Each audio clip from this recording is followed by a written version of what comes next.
নমস্কার, ননদ বৌদি রান্নাঘরে আমি জয়ন্তী আবারও একবার আপনাদের স্বাগত জানাচ্ছি। আর একটা নতুন ভিডিও নিয়ে এসেছি। আজকে দেখো কি আমি অবস্থা হয়েছে। সকাল রান্না সেরকম আমার কিছু করা ছিল না, বাড়িতে লোক এসছে, কথা বলতে বলতে অনেকটা দেরি হয়ে গেছে, 10টার সময় তারা গেল।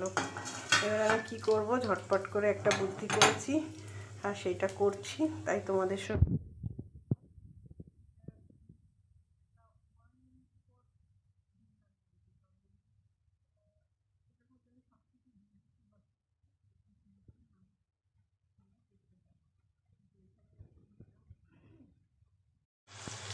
এই যে এটা ভাজা ভাজা হয়ে এসছে, মানে একটু ভাজা হয়েছে, আর সময় নেই হাতে, ঝটপট করে দিয়ে দিচ্ছি, বেশি ভাজার সময় নেই। এবার এই সয়াবিনটা এর মধ্যে দিয়ে দেবো,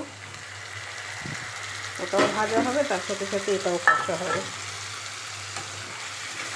পেঁয়াজ ভাজা আর ওই গোটা গরম মশলার একটা স্মেল আসতে শুরু করে দিয়েছে। এটা এইভাবে করবো, মানে ওই ভেজ বিরিয়ানির মতনই হবে, কিন্তু বিরিয়ানির চাল নয়, গোবিন্দভোগ চাল। কেন কি বিরিয়ানির চাল হতে আর একটু বেশি সময় লাগবে। আর এই যে দেখো, চালটা আমি দিয়ে ফেলেছি, কিন্তু দেখাতে পারিনি। চালটা দিয়েও একটু ভাজতে হয়, ভাজতে ভাজতে চালটা যখন একদম সাদা হয়ে আসবে, মানে ফিট সাদা হবে, তখনই জলটা দিতে হবে, তাহলে এটা ঝরঝরে হয়।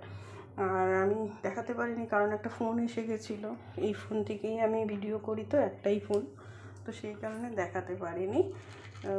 বলে দিলাম, যারা নতুন রাঁধুনি তাদের অসুবিধা হবে, তাও বললাম, যদি আবারও এটা দেখতে চান বা চাও তোমরা, ছোট ছোট ছেলেমেয়েরা যারা বাইরে গিয়ে পড়াশোনা করছো, ঝটপট কিছু বানিয়ে খেতে ইচ্ছা হচ্ছে, হয়তো কোচিং থেকে এসে রান্নাবাড়ি করে বা এটা এরকম হয়েছে, দেখতে কেমন লাগছে জানাবে। এই সবই দেখা যাচ্ছে, আলু, সয়াবিন, কাজু, তারপরে সবজিগুলো সবই দেখা যাচ্ছে।